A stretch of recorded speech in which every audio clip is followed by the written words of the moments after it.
Dando prosseguimento às nossas atividades aqui no palco 360 graus, no AGC Abrinte Global Congress. Para aqueles que estão chegando agora, sejam bem-vindos, tomem os seus assentos para que nós possamos dar prosseguimento às nossas atividades, tá certo? Sejam bem-vindos mais uma vez. Então, nós temos trazido temas de extrema relevância que são realmente necessários, né, para que vocês empreguem no dia a dia de vocês. E a gente vai seguir agora com o nosso próximo painel. Mas antes disso, eu queria convidá-los para que vocês sempre respondam a pesquisa de satisfação, cujo QR Code aparece aqui em cima nos telões, tá bem? Então vocês escaneiam com o celular de vocês, respondem, porque a opinião de vocês, as informações que vocês compartilharem conosco serão de extrema relevância para que a gente possa ir moldando AGCs ainda melhores, tá bem? Então, vamos seguindo. Agora nós temos mais uma rodada de painéis. Então eu vou começar convidando o nosso palestrante aqui do setor laranja. Vamos lá? Seguimos então. Temos a temática Cumprindo a Promessa do Gigabit, ou melhor, Gigabit. Como a nova geração Wi-Fi impulsiona para o crescimento dos ISPs, com um convidado muito especial que veio dos Estados Unidos aqui para o nosso evento. Ele se chama Kevin Robinson, ele é CEO da Wi-Fi Alliance e ele vai estar aqui conosco. E ao final da apresentação dele, nós vamos receber o Rhian Duarte, que é gerente de relacionamento institucional da Abrinte, que vai se juntar à apresentação. Então, Kevin, please, the stage is yours. Come up to the stage with some applause. Aplausos aqui da nossa plateia. Obrigada. Thank you for being here with us. Obrigada. Seguimos. Vou convidar o palco roxo daqui a pouco. Então, vamos lá. Seguimos para o amarelo. Painel, cujo título é Conectividade que gera aprendizado. Qual a solução sustentável de longo prazo? Para moderar este painel, vamos convidar Ana Veneroso, coordenadora de programa da União Internacional de Telecomunicações, que esteve conosco na abertura, a cerimônia de abertura ontem e retoma aqui as atividades no nosso palco. Ana, seja bem-vinda. Mais uma vez, um prazer recebê-la aqui. Ana estará acompanhada dos seguintes palestrantes. Flávio Santos, diretor-geral da EASE, seja muito bem-vindo. Maria Parreiras, economista do BNDES. Eduardo Takafashi, diretor de projetos de infraestrutura e inclusão digital da Emicom. Sejam bem-vindos. E Gabriela Marim, analista do Ceptro.br. Sejam bem-vindos. Aqui no palco azul, nós temos a temática O Maior Problema dos ISPs em 2026. Vamos receber Anderson Bezerra, ele que é CEO da profissão FTTX. Seja bem-vindo. Como vai? Bem? Seja bem-vindo. Com energia, muito bem. E agora sim, vou convidar os nossos palestrantes aqui do setor roxo para que nós possamos iniciar todas as apresentações de forma simultânea. Educação, segurança e responsabilidade digital. Caminhos para combater a misoginia online. Para conduzir este painel, convidamos ao palco Estela Mares Medeiros, conselheira da Abrinte, mais uma vez aqui conosco.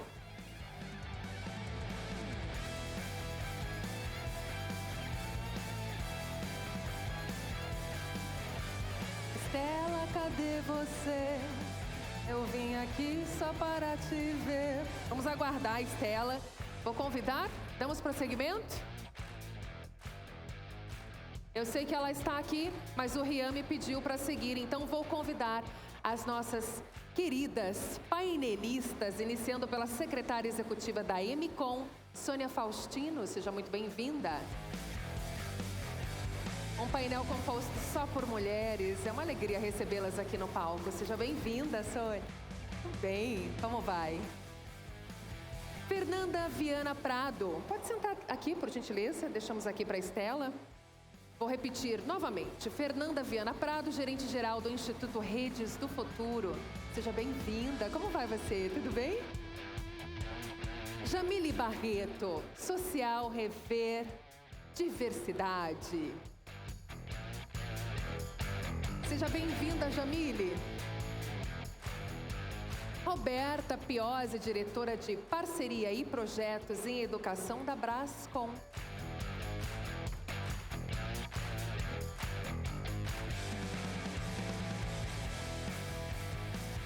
Seja bem-vinda. Por favor. Bem,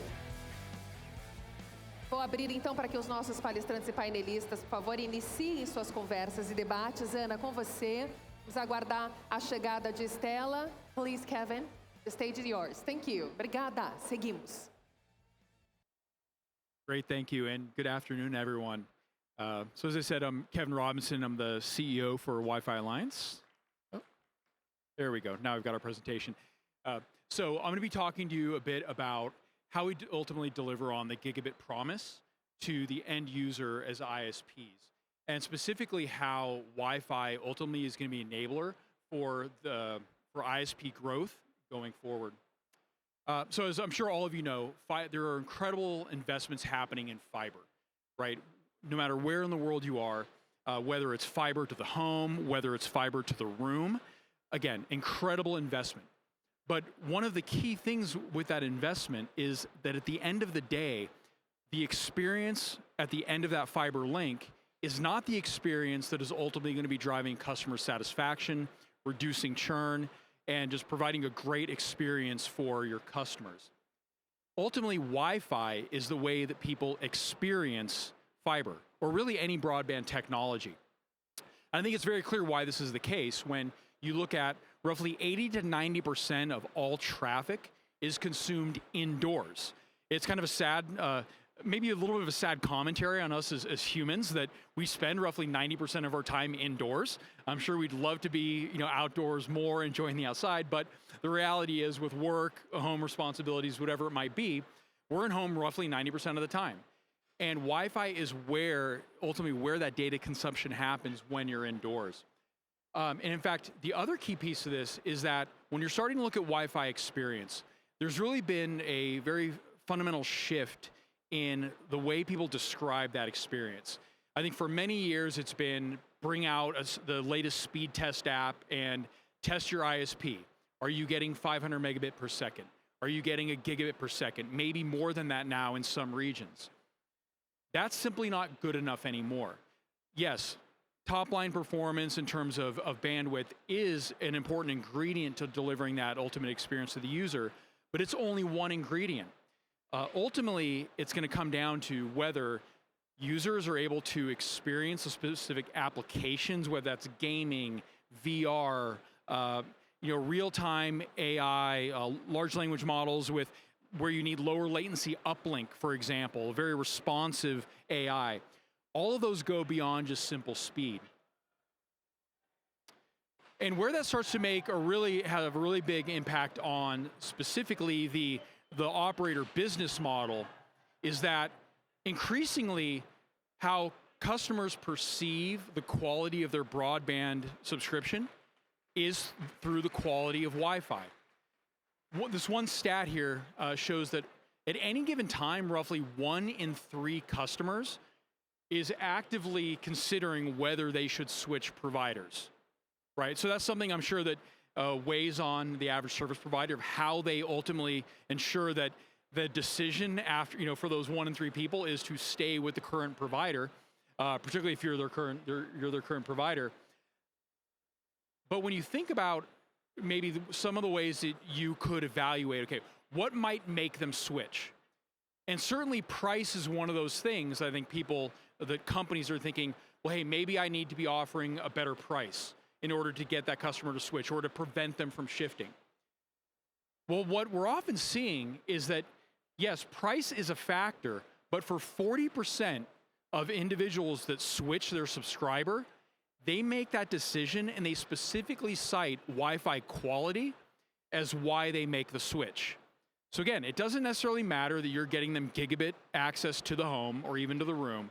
If they're not seeing that experience ultimately manifesting itself in that handset or in their television or in their laptop, whatever they might be using, they will interpret that as a poor broadband experience, and that might factor into their decision to switch.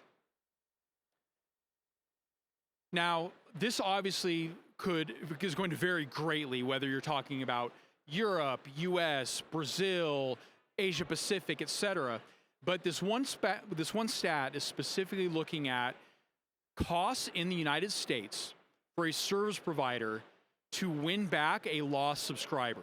In the US, that approaches $1,000 that they're having to spend in resources to ultimately win back that customer. So when a service provider loses one customer, it's not just that monthly subscription revenue. Often that is years and years of lost revenue that they would have otherwise had if they had been able to keep that subscriber. Additionally, about 15 to 20% of annual churn has to be replaced just to stay flat. That's not growing revenue, that's simply just maintaining revenue. And then kind of the final piece of this context is just the complexity we're seeing in the home. So a home might have upwards of 25, 30 devices. So that in itself provides its own challenges. Obviously you have managing the experience to all of those devices, but then complicating it further is those 25 to 30 devices often span 4 different generations of Wi-Fi. So all the way back to Wi-Fi 4, which I believe is circa 2009. So you're really dealing with more than a decade of devices in terms of generation of technology that you're now needing to support on your networks.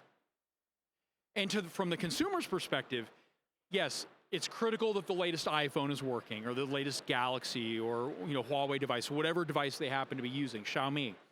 It's critical that those are working, but it's equally important to that user that their printer that they bought 10 years ago is also working. I've heard story after story from a service provider where they maybe wanted to upgrade something and there was an old outdated printer, and that was the service call. It wasn't, are they getting peak performance on their laptop or gaming system? It was, hey, I can't print out a document I need for work. And so all of these are, I think, considerations that really make it an incredibly complicated business for the service provider. So that's a number of areas where certainly service providers are seeing challenges. So where do we see the solution? Well, there's one key piece, and that is in how do you protect that investment that's happening in fiber? How do you ultimately deliver that investment down to the end user?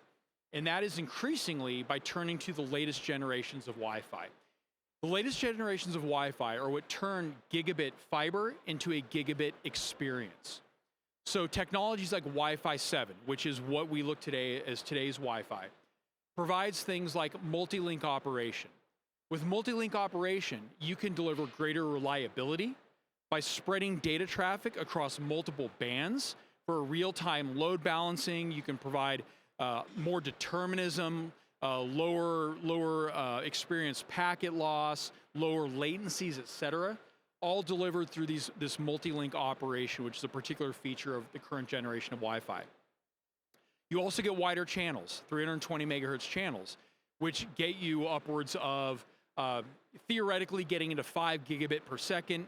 Yes, do we really have applications that demand that performance yet?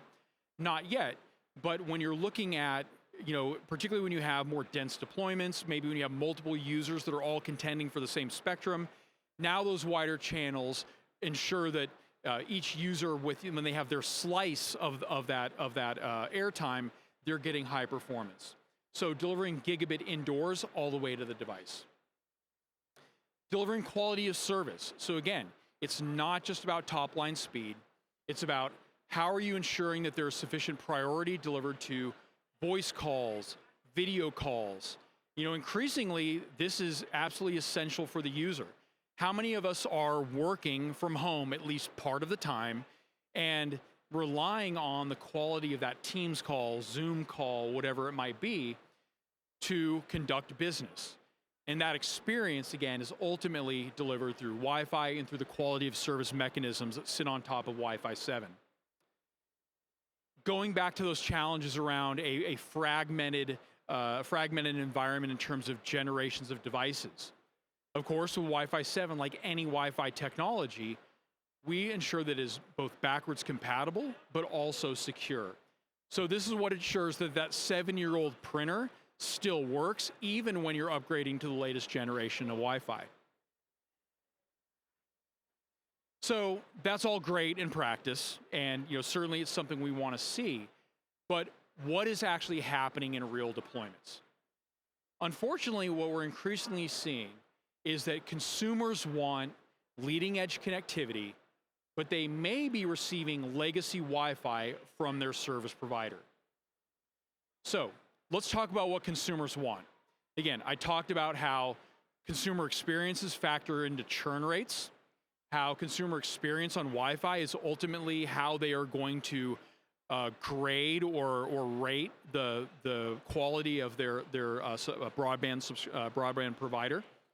So if we look at the top 6 reasons that consumers cite for wanting a new broadband plan, 5 of those 6 are all related to Wi-Fi. So number 1 is probably not surprising. They do want lower prices, and that's one of the top things they say. But then when you look at all the next 5 reasons that they cite, it's all about Wi-Fi. It's, are they getting faster download speeds? Are they getting faster upload speeds, which is becoming increasingly important? Are they getting the latest and greatest router from their subscriber? We see this in regions like the US where people are making a switch because one provider is offering the latest generation of Wi-Fi router, another provider is not, and they want the latest and greatest because they know their phone has the latest and greatest, so they make the switch. They want greater service reliability. And then finally, they want additional services that can sit on top of that broadband package. So things like Wi-Fi sensing that exists today that allow service providers to offer new services such as security, knowing whether somebody is in the house. You don't need to deploy motion detectors. Your Wi-Fi network can actually tell you if there is motion or an intruder in the house. So now they're leveraging Wi-Fi not only as a technology to deliver that basic broadband connectivity, but they can deliver value-added services on top of that Wi-Fi, all leveraging the same infrastructure. So that's what the consumer wants to see. What are they actually getting in many cases? So we're seeing that, and this is data from the client device's perspective. So think of the latest iPhone collecting how much time it's spending on a Wi-Fi 6E or a Wi-Fi 7 network versus the time it's spending on a Wi-Fi 5 or a Wi-Fi 4 network. And what is the minimum share that share of time that they're spent on legacy Wi-Fi? What we're seeing is that up to 49% of the time, those devices are on an older legacy network. And that is directly impacting the experience that those users and those subscribers are getting. And then just fundamentally, they're paying for the latest and greatest smartphone, and they're not getting the benefit of all the technologies that are in that smartphone, which leads to a level of frustration. I think many of you know that if you're looking at the latest, I have an Android device, and if I look at the top bar, it's going to show me, am I on Wi-Fi 6? Am I on Wi-Fi 7? So when I go to my mom actually has a pretty good network because she calls me to install it. But if I'm going to someone else's home and I pull up my phone, I may see that I'm on an older Wi-Fi network. Similarly, if they're your subscriber and they're at home and they've noticed that it often says Wi-Fi 7 when they're at work, they might start to question, why am I seeing an older generation in my own home? And it's making that now very visible to them. So again, it's making those latest client capabilities underutilized. Now there's a second piece of the solution related to Wi-Fi. And so I've talked quite a bit about how having high quality Wi-Fi reduces churn, makes sure that people have a good experience. So you can almost look at that as a little bit of playing defense. Yes, and you have to do that. You have to play defense against competitors. But what if Wi-Fi was a way to play offense and in fact help drive revenue growth? So this stat here demonstrates that 39% of subscribers are actually willing to pay more for better performing Wi-Fi. And this is a stat from Analysis Mason in a report they just released this year.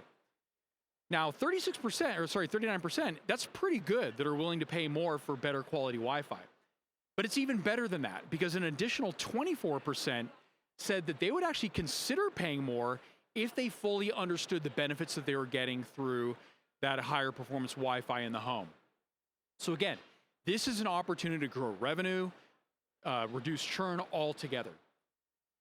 And now another way to look at this is, how does Wi-Fi satisfaction factor into how somebody might recommend your service? So using a very common metric, Net Promoter Score, NPS.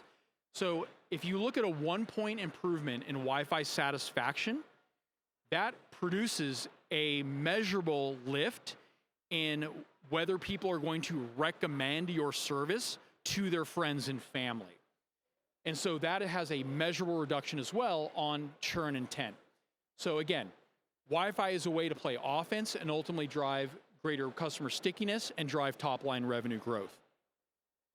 Okay, so Wi-Fi produces this foundation. The foundation is set. But how can we work to maximize what Wi-Fi can do with that foundation? And specifically, I'm talking about some steps that we can take in Brazil to leverage that foundation. So some of you may kind of know, this gets a little bit more into the tech side of things, but Wi-Fi uses spectrum, right? Ultimately, the amount of spectrum available to Wi-Fi is how we deliver this higher performance that I've been talking about. So in Brazil today, there's roughly 500 megahertz of spectrum that is available. So when I talked about these super wide 320 megahertz channels in Wi-Fi 7, in Brazil, there's only one of those available. That means that one channel is being shared with all of your neighbors, and it ultimately impacts the ability of a service provider to deploy these wider channels. Now, you may ask, what is happening with the rest of the 6 gigahertz band, which other regions in the globe, like the US, make available to Wi-Fi? Well, in Brazil, we're expecting that in the 2028 timeframe, the Brazilian government may be targeting auctioning off that spectrum to mobile operators.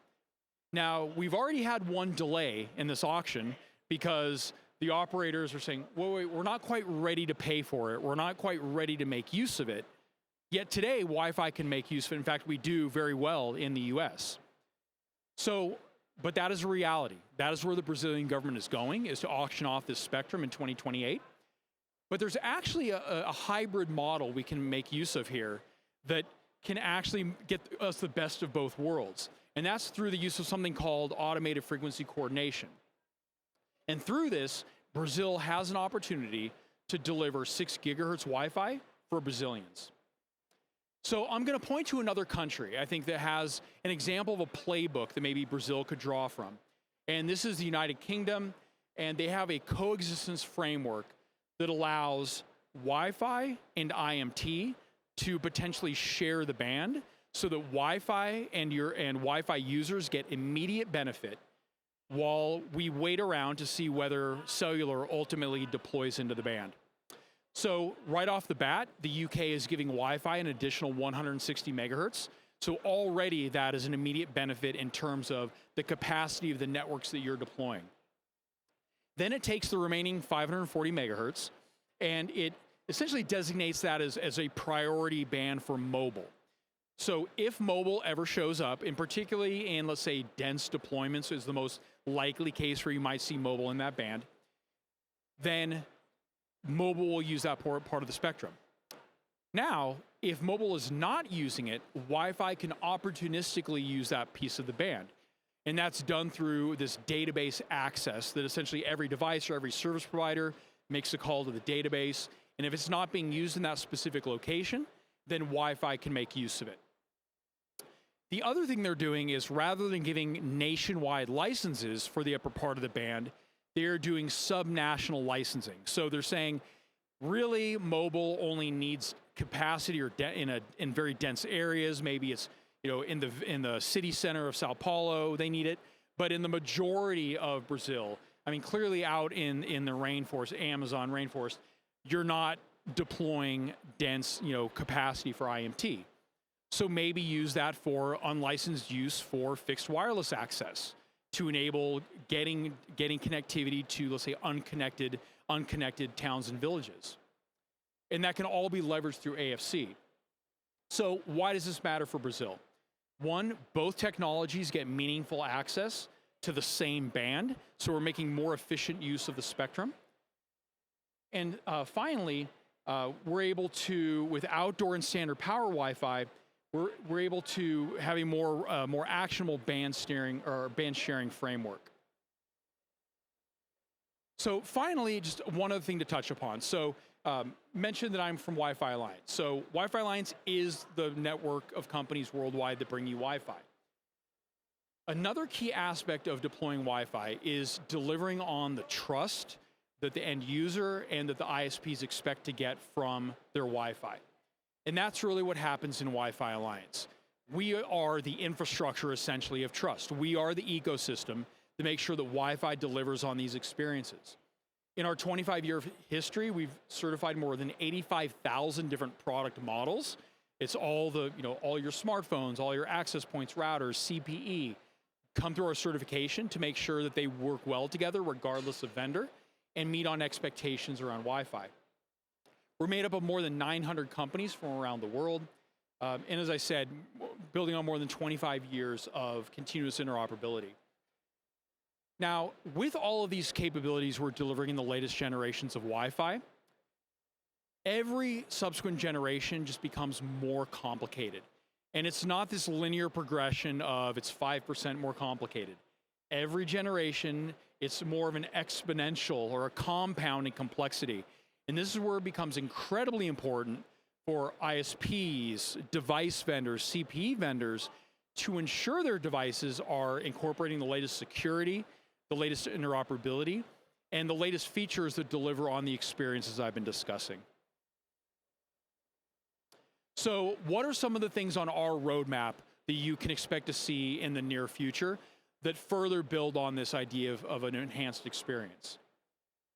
So first of all, I know I'm talking about Wi-Fi 7, and many service providers are still working on digesting Wi-Fi 7 and getting it deployed. Yes, we're already working on Wi-Fi 8. It's just the nature of the beast, right? It's this continuous machine to drive innovation. And Wi-Fi 8 is already being developed within Wi-Fi Alliance. The key differentiator with Wi-Fi 8 over Wi-Fi 7 is Wi-Fi 8 focuses on ultra-high reliability. So this can be everything from ultra-high reliability in a residential setting. Let's say, again, very low packet loss, very low latencies, but deterministic low latencies, meaning I can give you 3 nines, 4 nines probability of sub 10 millisecond latency. That's something that Wi-Fi 8 can do. Now that also means if you start looking into more of the commercial space, it enables industrial applications to run on Wi-Fi, robotics, automation, fulfillment centers, all now able to run on Wi-Fi, which is a far more cost-effective solution than other solutions out there. So if a service provider is working both in the residential space as well as in the commercial or business space, Wi-Fi 8 is going to be incredibly valuable for that. Sustainability. This is particularly relevant, we're seeing in Europe, where a lot of regulation is focusing on sustainability. People may or may not know that roughly 50% of the power draw in an access point or a CPE is actually coming from the Wi-Fi radios in that router or in that gateway. So that means that as we add more and more capabilities, more radios, higher performance, this number could increase. And there is an incredible amount of value that we can deliver to not only society as a whole by lowering power consumption and therefore demands for energy, but also for the end user who is, of course, paying the power bill to support these devices. And so in the Alliance today, there are conversations going on with mobile operators, global operators, as they look, how do we ensure that Wi-Fi is able to both produce or deliver the super high performance, while at the same time, when you don't have those same demands on the network, significantly reduce the power draw for that access point. So it's kind of dialing up and down the performance and the power consumption based on the real-time demands of the network, rather than having this high power draw when you're in more of a low demand period. So those conversations are happening today. And then the final one is, of course, AI. How is AI going to fundamentally change how service providers deploy and manage their Wi-Fi networks? And this is a very exciting area that is being developed in the Alliance. And one of the key elements is, how do we ensure that service providers can get a reliable, consistent picture into what is actually happening in that end user environment? And do that also when you have multiple vendors. So one of the specific things we're working on is standardized data models. And as you probably are aware, AI runs on data. It's all about data, and it's all about consistency of data. So if you could know on a, minute by minute, 5 minute by 5 minute, hour by hour, kind of depends on the granularity you ultimately need, exactly what is happening in that environment. Which clients have a poor connection? Which clients are getting packet drops or getting a lot of retries? Are clients having a hard time authenticating to the network? You can know this in near real time and actually send this data up and start to get to where you have essentially automated management of the network. You can now proactively say, hey, this user's printer went offline. I wonder why that is. You can troubleshoot it. And maybe ultimately there's nothing you can do from the service provider perspective, but you pop up a notification in their app and say, hey, I noticed there's something, your printer just went offline. Did you unplug it? Did you get rid of it? Is there something I can help you with? And so now you've fundamentally flipped the model from somebody is frustrated because they have to call you and maybe they're sitting on hold to talk to customer service. And instead they notice, wow, my service provider is proactively managing my network and making sure that I get the best possible experience. And that's all enabled by these standardized data models that are being developed within Wi-Fi Alliance. So again, a lot of really exciting work going on. I know many of the vendors that are on the show floor are very active in the Alliance making this happen. And again, it's really a great time to be involved in Wi-Fi. So in closing, the ISPs who are going to win in the future are going to do three things. One, they are going to close the generation gap between devices and networks in terms of the generations of Wi-Fi that those two are providing. Two, they are going to make the most of 6 gigahertz spectrum that is available today.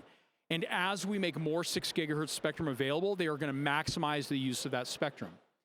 And then finally, they are going to treat Wi-Fi as a differentiator and a revenue driver, not simply a commodity. So as I said, starting off my remarks, fiber is essential. It gets capacity to the home, but Wi-Fi is how your customers will actually experience your services, and Wi-Fi needs to be front of mind when you're designing and deploying networks.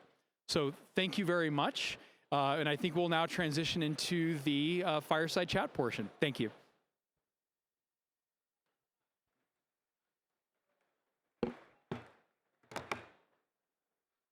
Thank you, Kevin.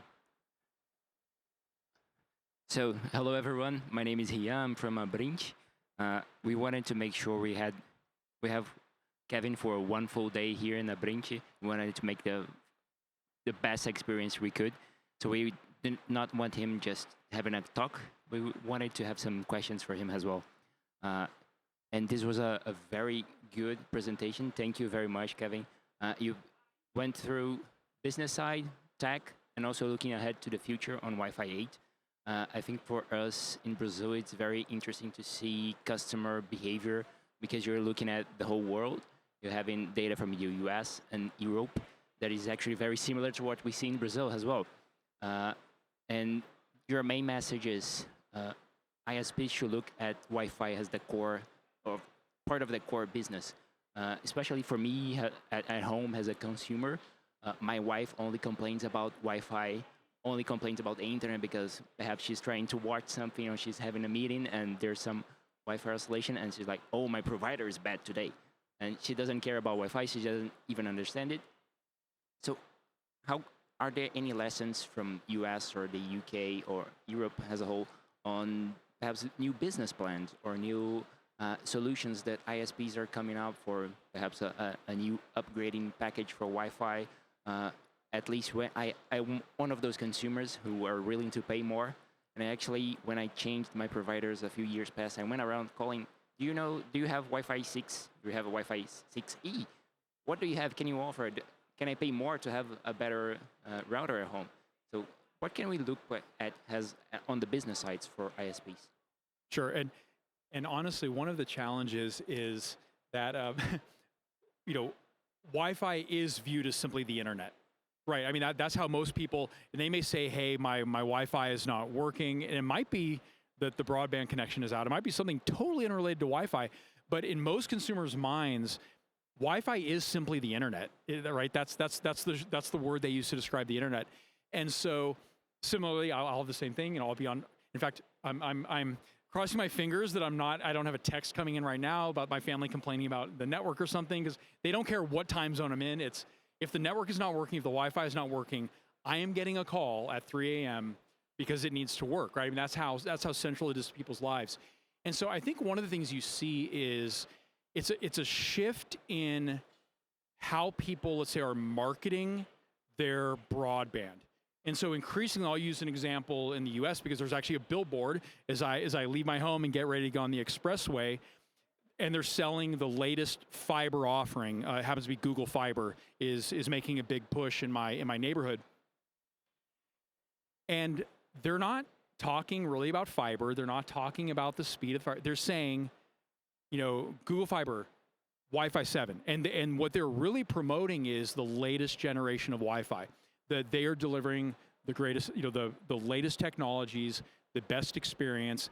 And that is actually how they're selling their internet package, is through the Wi-Fi. And so I think there's, as I mentioned before, there's a lot of different angles people can take with that. Certainly, you want to highlight if you're selling if you're offering the latest generations of Wi-Fi, because there are performance improvements and things that just naturally go along with that. But there's a lot of other things you can do that are tied to those latest generations of Wi-Fi, right? It's bundling other value added services. I mentioned, security not security as in Wi-Fi security, but as in home security is an example. Another really interesting one that is very personal for me. So I have my stepdad has a disease called Parkinson's, where over time your coordination degrades. You fall a lot and end up breaking hips, things like that. And for my mom has this interesting approach to monitoring what he's doing, and she actually got an outdoor, like a Ring camera that you would normally put for security, and she actually puts it in the living room. And her low-tech way of privacy is she'll turn the camera facing the wall when she's home for privacy, and then she'll turn the camera facing the couch when she leaves, and it'll show motion when he gets up, and she'll say, "Hey Larry, you need to sit down," because it's one of the things that goes, the mental facilities go as well. Well, what if there's a way we could actually deliver that in a way that is more accurate and is also privacy respecting, right? Where you're not having to put cameras inside your home. And Wi-Fi can actually do that. With sensing, you can even determine the difference between somebody moving in your home versus somebody falling, because it has a completely different signal in terms of, think of it as like Doppler radar, right? And so it has a completely different signal.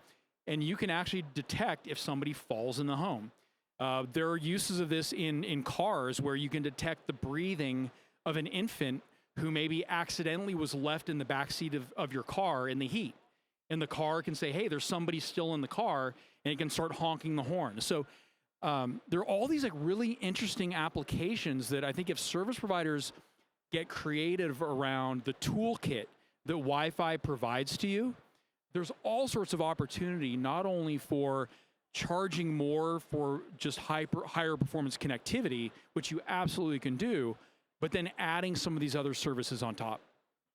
That is great. So what we're learning, you have to do a bit of a customer education from ISPs as well. You need to showcase, this is what you can. This is unique to this new Wi-Fi 7, and it's a big speaking point to all ISPs in Brazil. How do you make yourself unique in front of your customer? So this is you're showing you can only do this with Wi-Fi 7. You know, if you have older legacy Wi-Fi, you won't be able to do it. If you can switch to us, you have a whole new experience, a whole new brand of services you can have. And we're actually seeing a lot of Brazilian ISPs tackling on security services as well. And it's a big talking point for Brazil. How do we reduce churn without reducing prices? So you just showed us a very clear example. You can build your unique brand on having the latest Wi-Fi technology. And yeah, and sorry, just one other thing to add on that, because I gave the example about the home health one, right? And I think one of the challenges with service providers is it's the share of wallet, right? At some point, there's only so much they're really willing to hand over for just basic connectivity. And even when you add in things like security, I mean, you can increase that. Well, with home health, you start getting into, it's actually not even your wallet, right? So now you're able to potentially charge for the service that's viewed as more of a healthcare expense. And now, again, you've expanded the wallet. Maybe it's, a bigger piece of their budget. They're willing to spend a certain amount for healthcare. But it might also be something where insurance companies or maybe, national healthcare providers or networks are willing to then pay for it. So now you're able to dip into somebody else's wallet as well. Yeah, that's great. I think we're all looking exactly for that. How do we turn the customer's attention away from number one, that is price, and we focus on all the other five. And you also talk a little bit about Wi-Fi 8. I would love to hear a little bit more. What kind of unique solutions we'll be looking for in this new wave of innovation? So I'll say it's still early days for Wi-Fi 8, obviously. I would not say wait for Wi-Fi 8 to come out. If you're looking at doing deployments around Wi-Fi 7, certainly, sorry, getting a little bit of feedback. Certainly, continue with those deployments. But again, Wi-Fi 8 really continues. It's a trend that started with Wi-Fi 6.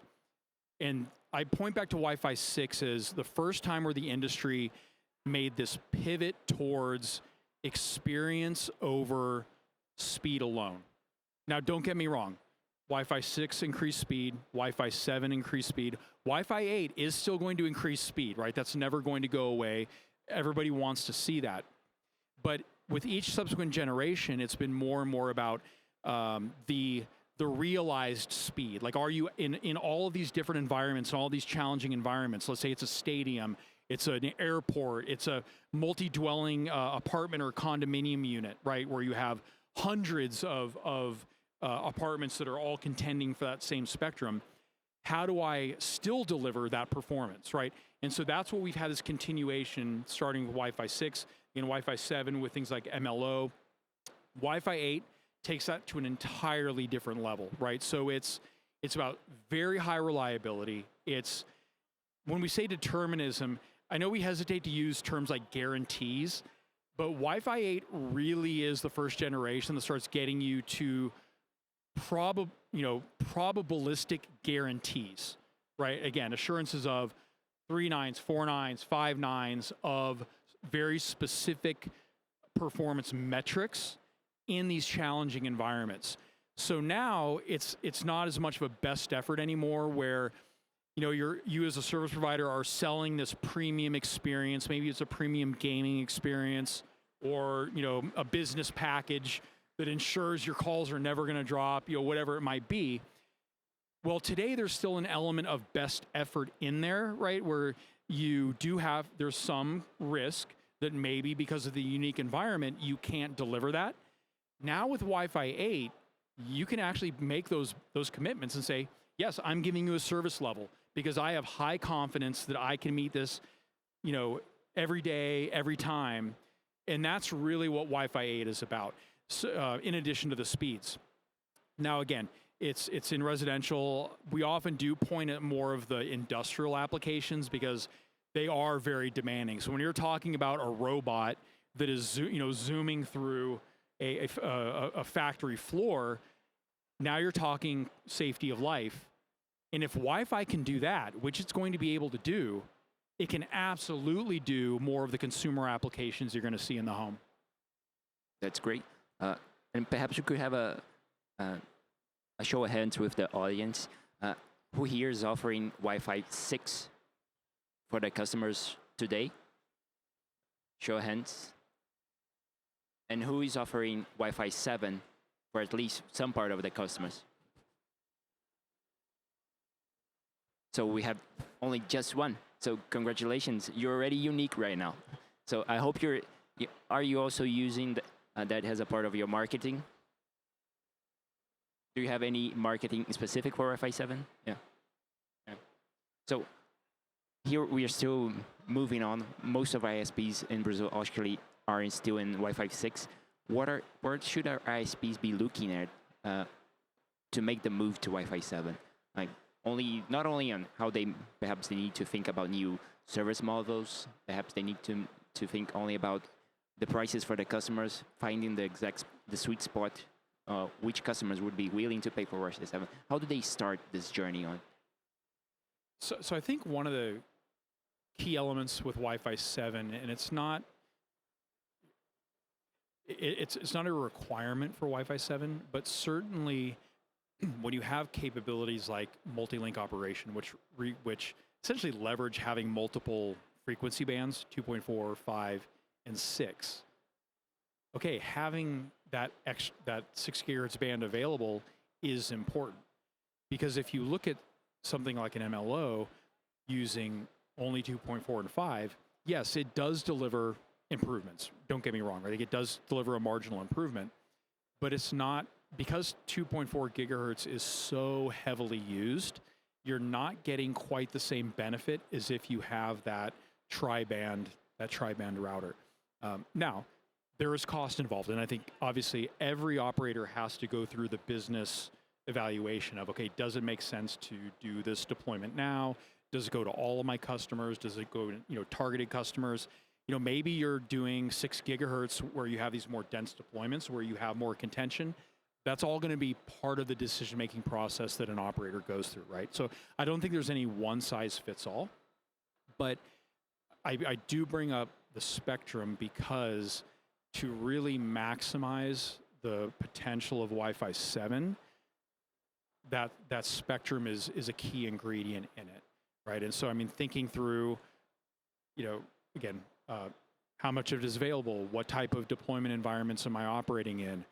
Certainly as service providers, it's critical that your voices are heard with national regulators, because they need to know how important that frequency band and that spectrum is to all of you being able to ultimately maximize that investment you made.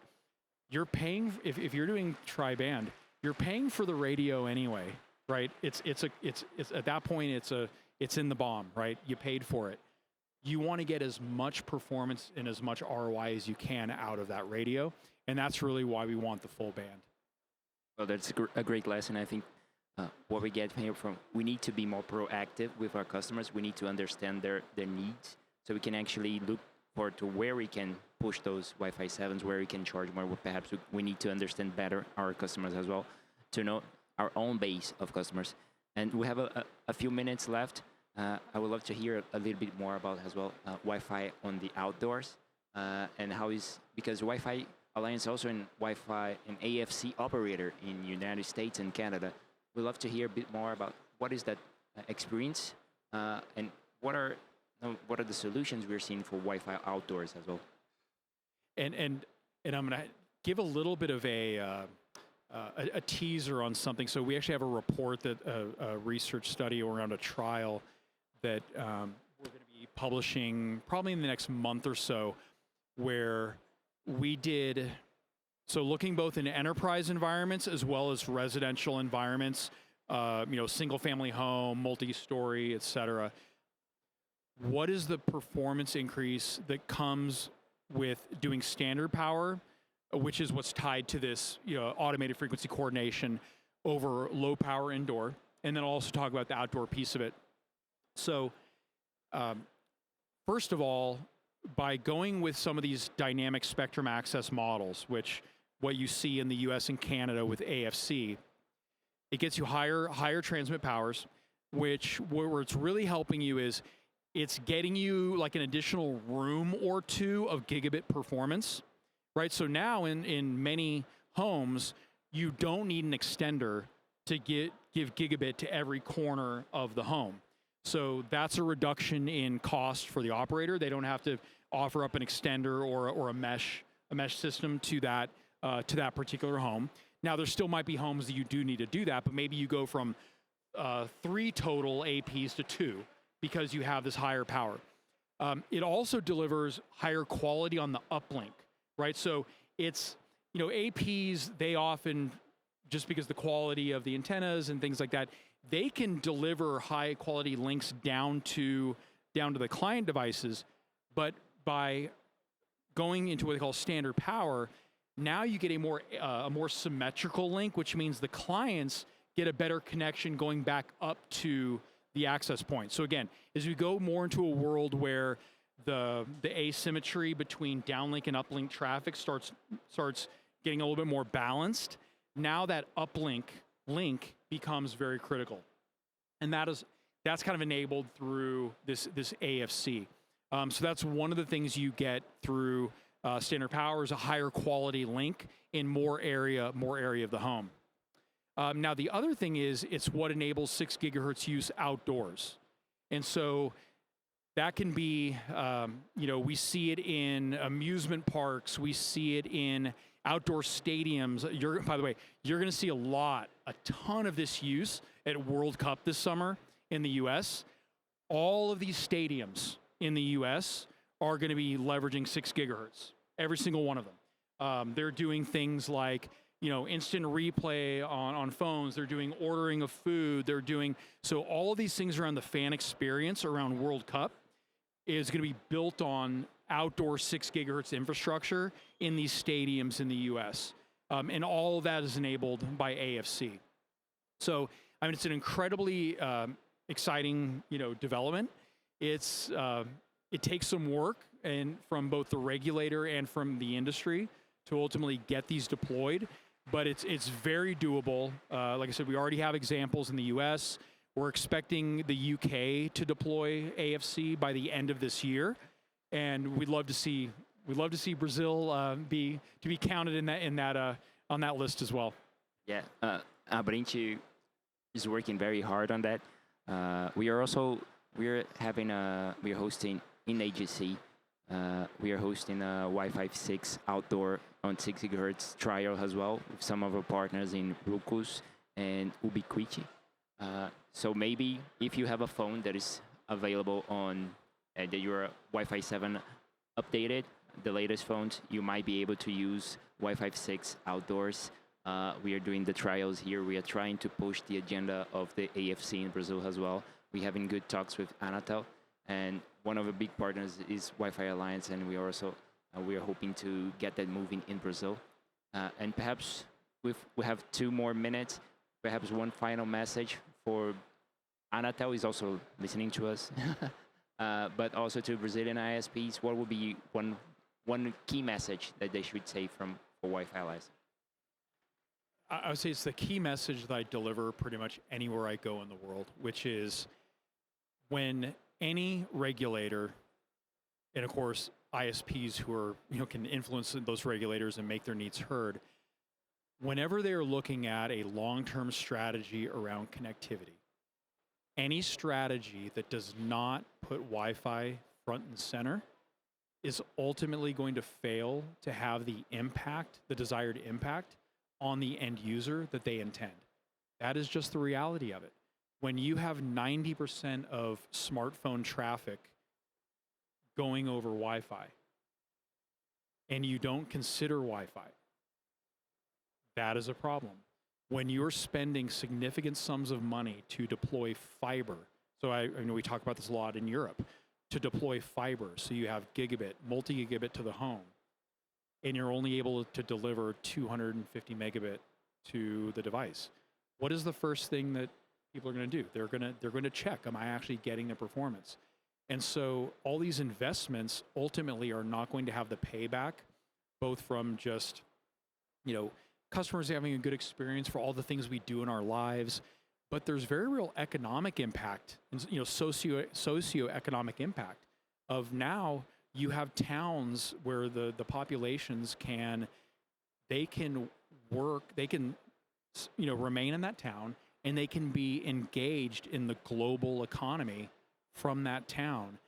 And that's part of the reason why these regulators really want to have these strategies around delivering connectivity, because there's these far-reaching benefits. But again, getting back to the main point, if those strategies do not incorporate Wi-Fi, they will ultimately fail to achieve the objectives, and your investment is wasted. Thank you.